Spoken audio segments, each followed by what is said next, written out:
it's happy hour on New Year's Day. The talented Ivan Deveau is nowhere to be found today. That's because he has to work at his job.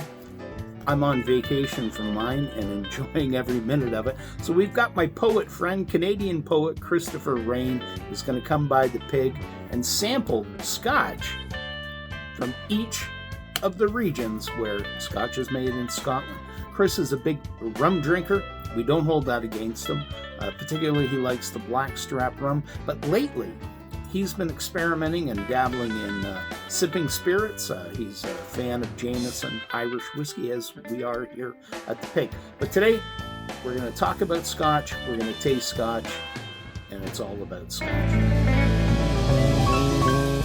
So what do you figure on that one? It's fragrant, fairly smooth. A little bit of heat in the finish of it, but I liked it. So this is like the Speyside I had yesterday, right? Yes, yeah. Yeah, you had Glenlivet, 12 Double Oak. That's the one you picked up. And this is a Speyburn 10, so it's not aged as much. The thing with Scotch is whatever it says on the bottle, that's the youngest Scotch that can be in the barrel. So it could be, in the case of this one, it could be mostly 10-year-old, and then you could have a 15-year-old in there. They blend their own Scotches from the same distillery until they get the flavor profile that one should be. So next one we're going to do is Tomatin. That's a Highlands Scotch to a Speyside Scotch. They're the second largest region for distilleries.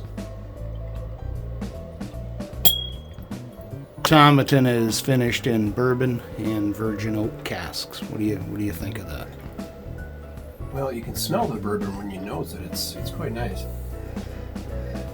It's not as floral as the Speyside we tried. How would you compare the two, the Speyside to the Highlands? So far, I prefer the Speysides, but I've tried anyway. Is that because it's a little sweeter?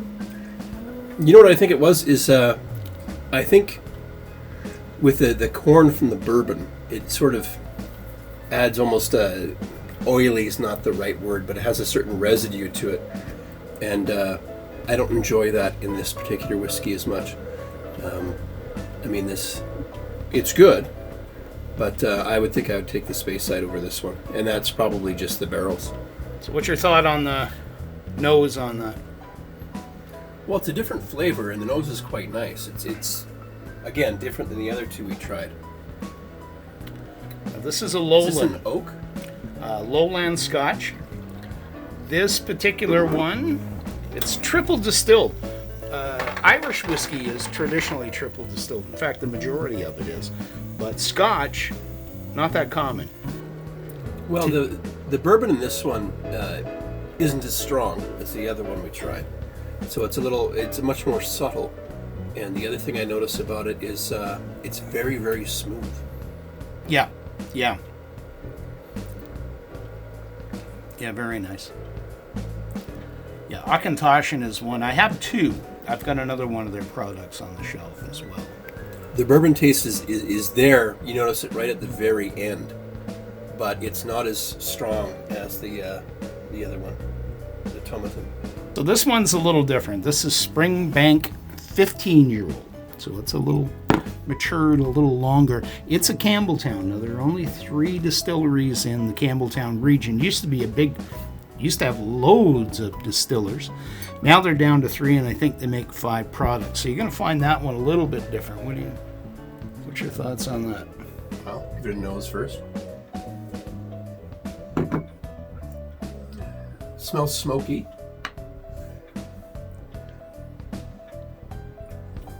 A little earthy. Earthy? Yeah. That's a term I haven't heard. Earthy goodness.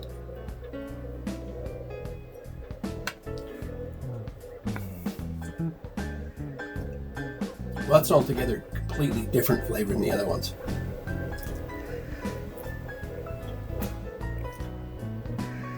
There's a lot of peat in this one, right? Mm-hmm.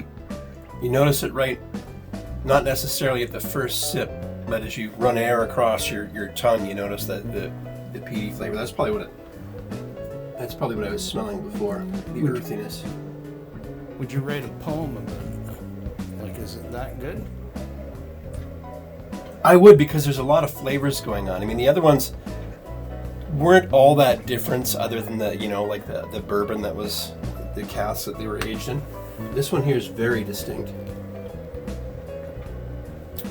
Yeah, it's one, and the Campbelltown stuff is so damn rare out there. I mean, they make lots of it, but it's hard to find around here. So whenever I find one, I get excited, and then I open my wallet and I get less excited.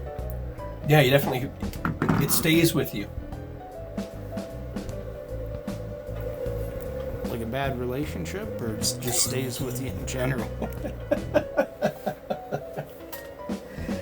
I don't mean it in a bad way. I mean that I've had the alcohol out of my mouth for about 30, 40 seconds, and I can still taste the sort of peaty taste, mostly towards the back of the tongue. I do like it, though. I like it because it's different. Yeah. The other ones were like variations on different kinds of whiskeys, really. This was really different. I like the color, too. Yeah. It's darker.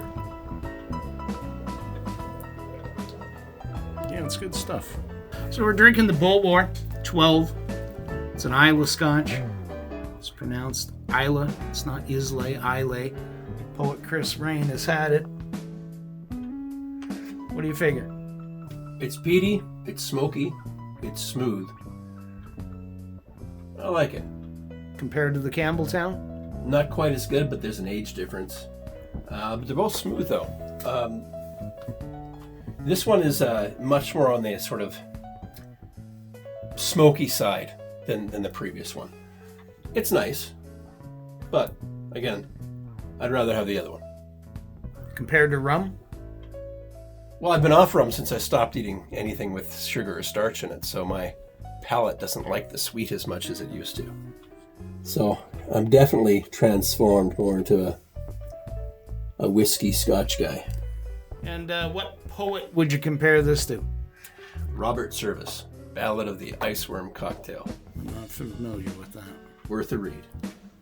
So last but not least, we've got the Highland Park Magnus. This is from the Orkney Islands. So categorically, it's called the Islands. The islands include all of the islands except Islay, which we just had. But legally, stuff from the islands is part of the Highland region. Pure coincidence that the name is Highland Park. Back to the poet.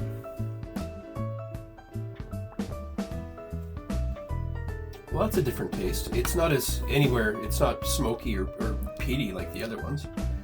It's, I'll give it another shot. You get a mixed bag with the stuff from the islands. Some of it can be very much like Highlands whiskey, and some of it can be peaty. It tastes like a Highlands. It doesn't taste like Campbelltown or... Yeah, it's kind of... You say Isla? Isla? Islay. I'm never going to get that right. Yeah.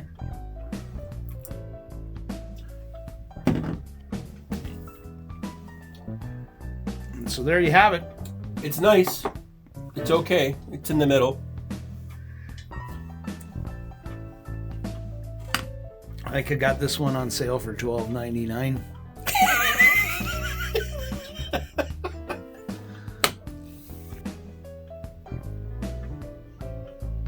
Okay, so you've had 6 different scotches. You've commented on them all. Now I'm going to get you to pick which one you want. Well, in order, the Springbank, 15-year aged, Campbelltown single malt. That's number 1. That's my number 1 choice. Number 2. Second, this 12-year-old, very tasty, smooth.